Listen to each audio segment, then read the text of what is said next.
Hello à tous, j'espère que malgré la pandémie, vous allez tous super bien. Bienvenue dans cette nouvelle vidéo dans laquelle nous parlerons des restrictions et des exigences de voyage pour le Canada.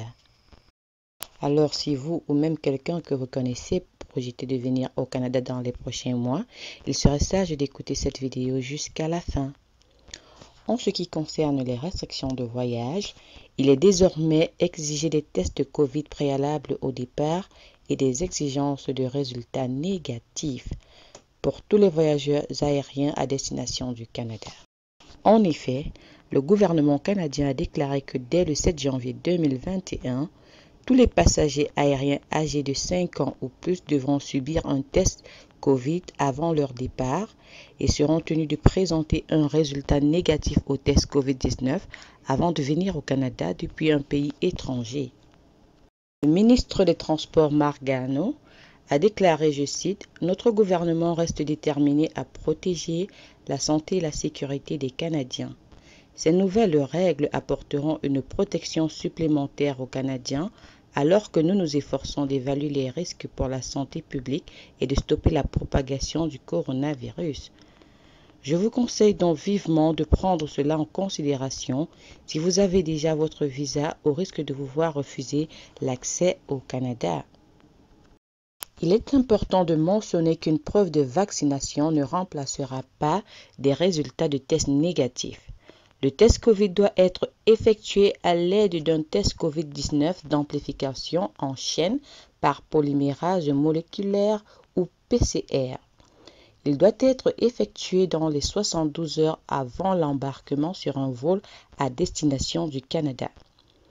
Les passagers en provenance d'un pays où le test PCR n'est pas disponible seront obligés de se présenter à une installation de quarantaine sélectionnée par l'Agence de santé publique du Canada pour la durée de leur quarantaine obligatoire de 14 jours. Bien évidemment, les reports dans l'obtention des résultats des tests ne s'appliquent pas. Le résultat du test doit provenir d'un organisme externe reconnu. Attention! Seule la preuve électronique ou écrite d'un résultat de test de laboratoire négatif effectué dans les 72 heures précédant l'embarquement sur un vol à destination du Canada sera reconnue. Tous les passagers sans exception verront leur plan de quarantaine évalué par un fonctionnaire du gouvernement canadien et s'il n'est pas approprié, ils seront obligés de se mettre en quarantaine dans une installation fédérale de quarantaine. Les voyageurs à destination du Canada doivent utiliser le site web officiel du gouvernement ou l'application ArriveCAN et fournir des coordonnées correctes ainsi que leur plan de quarantaine obligatoire de 14 jours au plus tard à leur entrée. Un plan de quarantaine n'a rien de compliqué. Si vous ne le savez pas, vous pouvez simplement trouver un espace comme par exemple une chambre d'hôtel ou un appartement Airbnb que vous devez réserver. Cette seule preuve pourrait convenablement constituer votre plan de quarantaine à fournir aux fonctionnaires du gouvernement canadien. En vertu de la loi sur la quarantaine, le non-respect de toute consigne donnée à l'entrée du Canada constitue une infraction et peut entraîner une amende de 750 000 $ et ou une peine de prison pouvant aller jusqu'à 6 mois. Conseil important, n'essayez pas de traverser la frontière canadienne sans vous assurer que vos documents sont corrects. La loi sur l'immigration devient de plus en plus difficile et dure de jour en jour avec la situation de la pandémie qui perdure. Les demandes d'immigration peuvent être rejetées en raison d'imprécisions et d'erreurs mineures qui retardent ou affectent négativement vos projets. En ne suivant pas les conseils appropriés, vous mettez votre demande de visa en danger. L'impact du coronavirus sur l'immigration au Canada a touché des milliers de personnes sur Terre. Et il peut y avoir confusion à la frontière ou lorsque vous essayez de prendre un vol pour le Canada. Le Premier ministre canadien Justin Trudeau laisse la porte ouverte à un durcissement de l'interdiction de voyager. En effet, en se penchant sur les souches de coronavirus, il a été rapporté que Justin Trudeau est prêt à prendre d'autres mesures ou à engager des discussions pour renforcer les restrictions de voyage, y compris une interdiction probable des voyages aériens à l'étranger, étant donné que le nombre de cas de coronavirus augmente dans le pays. Faisant référence aux mesures limitant les vols internationaux que Trudeau a mentionnés, je le cite, « Nous sommes toujours prêts à les renforcer si nécessaire ». Le Premier ministre a également mentionné que le gouvernement canadien surveille les pays où les souches plus facilement infectieuses du coronavirus qui déclenche le COVID-19 ont fait leur apparition.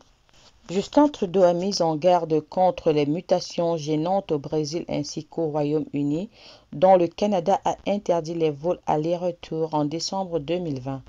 Ces vols ont été autorisés à nouveau après que le gouvernement canadien ait recommencé à exiger des voyageurs aériens entrants qu'ils présentent la preuve des derniers tests COVID-19 négatifs avant de monter à bord. Cela dit, si vous habitez dans l'un de ces pays, les portes vous sont désormais réouvertes. Le Premier ministre a en outre mentionné que la possibilité de voyager aux États-Unis reste principalement du ressort des États-Unis et non du Canada, puisque le pays d'arrivée a compétence sur les personnes qui entrent. Il a poursuivi en justifiant la différence entre les mesures de verrouillage strictes telles que le couvre-feu du Québec et l'ordre de rester chez soi de l'Ontario. Les différentes régions établiront les règles qu'elles jugent meilleures en se basant sur les conseils de leurs responsables de la santé publique. Du côté du fédéral, les voyages internationaux non essentiels ont été découragés, notamment en imposant des quarantaines obligatoires à toute personne qui rentre au Canada. Ces nouvelles restrictions ont amené les compagnies aériennes à réduire leurs horaires de vol. D'ailleurs, Air Canada et WestJet ont déclaré 2700 licenciements à cet effet. La compagnie affirme que le nombre de vols de Air Transat avait diminué de plus de 90% en seulement un an. Le porte-parole d'Air Transat, Christophe Hennebel, a déclaré en ces termes. L'interdiction de voyage non essentiel signifie un arrêt complet, au moins pour un temps. Il a ajouté que, d'un autre côté, les voyages essentiels sont clairs. Un tel éditeur de restrictions a probablement indiqué que nous serions obligés d'arrêter ou de fonctionner complètement à moins qu'un certain soutien ne soit accordé pour nous aider à maintenir une certaine forme de connectivité. Outre le secteur de l'aviation, le secteur de la restauration est un secteur qui est énormément touché au Canada par la pandémie. Cependant, plusieurs autres secteurs d'activité connaissent un essor fulgurant qui les place parmi les métiers du futur. Nous en parlerons dans les prochaines vidéos. C'était tout pour cette petite vidéo. Je vous remercie de m'avoir suivi jusqu'à la fin. Ne manquez surtout pas de vous abonner, de liker, de partager la vidéo pour me soutenir. Ça me fera énormément plaisir. C'était Vicky K depuis Toronto. Bye bye.